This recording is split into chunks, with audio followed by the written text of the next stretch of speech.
As a result of my actions, I was sentenced to 173 years with 9 consecutive life terms. This poem is dedicated to the memory of Johnny Sikosi, Adam Camilleri, Samuel Bergera, Rigo Moreno, and everybody directly or indirectly affected by my actions the night of February 20th, 1999.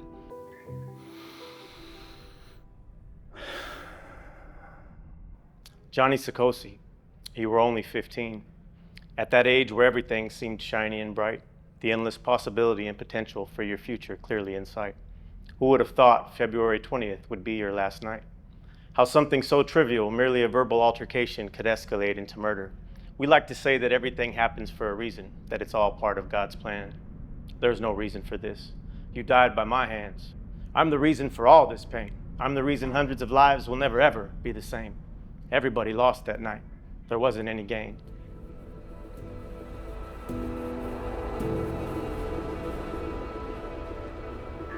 We're about to enter one of the buildings here at CTF North. I've been housed in this building for the last 6 years. Back in 1966, my father was housed here as well.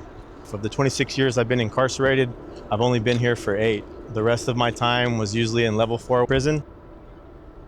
Back when I first came into prison, you pretty much spent your entire time in there. You didn't get out the cell. Lockdowns were anywhere from 18 months to 2 years. You would get out for maybe a day or two, somebody would get stabbed or killed, and you'd go right back on lockdown for another 18 months to 2 years.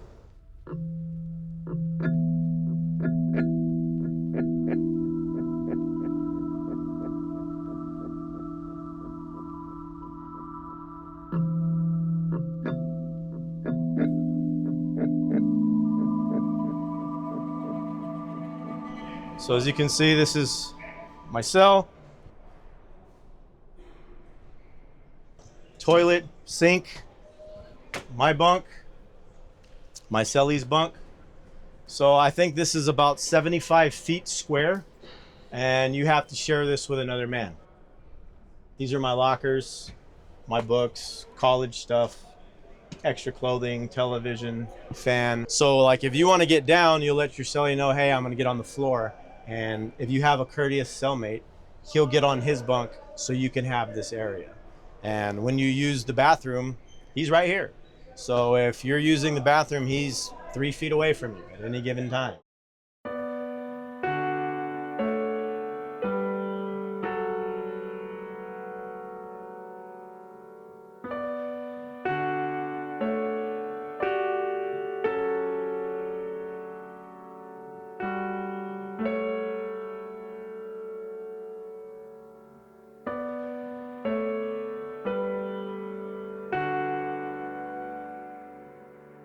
Empathy in Action was very unique. You had free people, just everyday citizens that wanted to come and get an understanding of what it was like to live in prison. Just to sit down with another human being and talk like human beings do. And you don't realize how far away you are from your humanity until you are actually reintroduced to humanity. I forgot what it was like to shake a free person's hand.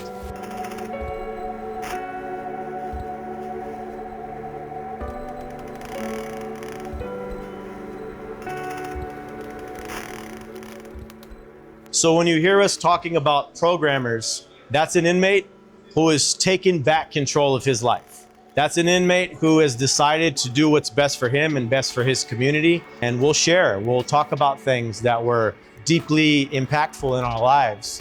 We'll talk about social inequalities. We'll talk about growing up poor. We'll talk about growing up with money. We talk about all these things that kind of divide us as a people, but as weird as that sounds, with those divisions, by the end of the group, we end up being stronger. And I've made some people that I would consider friends from it. Inmates are very thankful that they come here every Monday and they share their time with us and they share their stories. And we just build a sense of community.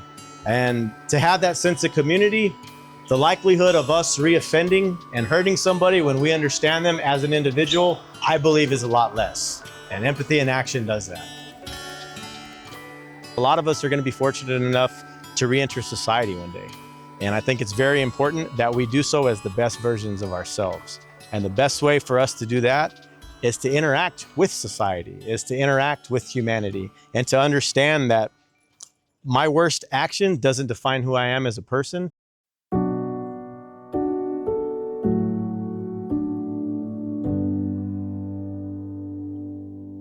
I viciously murdered Johnny Sikosi, a 15-year-old kid. I shot him for a gang. And I thought that was something that was going to be like a scarlet letter on me for the rest of my life. And it will be for myself. It's something that I will never forget because I want to honor his memory and I want to make sure that my living amends continue to the day I die. To have them come in and to tell me like, hey, you're not your worst crime and we're not going to treat you as if you were, it's freeing, it's liberating. It gives me hope in society. It gives me hope in humanity. It lets me know that if I've done the work and I continue to do the work and I'm found worthy of a second chance, there's going to be people out there that want to help me.